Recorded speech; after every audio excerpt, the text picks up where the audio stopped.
అందరికీ నమస్తే. నేను మీ నవీన్.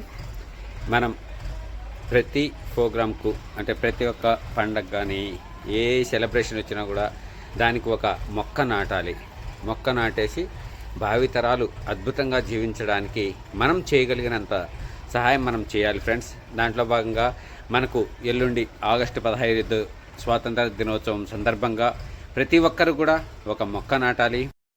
మనం స్కూల్స్లో పిల్లలందరితో కూడా ఒక్కొక్క మొక్క నాటించి వాటిని సంరక్షించుకునే బాధ్యత తీసుకోవాలి అని చెప్పాలి ఫ్రెండ్స్. నేను ఈవేళ మా ఇంటి దగ్గర ఈ మొక్కను నాటడం జరుగుతుంది ఫ్రెండ్స్. అంటే ముందు ఏ పనైనా మనం చేసి పక్క వాళ్ళకి చెప్పాలి అనే ఉద్దేశంతో నేను ఈరోజు ఈ మొక్కని ఇక్కడ నాటుతున్నాను. మీరు ఆ రోజే ఆగస్టు 15వ తారీఖే నాటాల్సిన పని లేదు ఫ్రెండ్స్. ముందు రోజు కానీ తర్వాత రోజు కానీ మీరు నాటండి. మీకు తెలిసిన వాళ్ళందరికీ చెప్పండి. ఎందుకంటే ఇది అందరూ చేయవలసిన వర్క్. ఏదో మనం ఒక్కరం ఒక మొక్క నాటుదాము సరిపోతుంది అన్నది కాదు. ప్రతి ఒక్కరూ ఈ వన సంరక్షణ మహోద్యమంలో భాగస్వాములు కావాలి. చూడండి ఫ్రెండ్స్, మనం ఇప్పుడు నాటిన మొక్క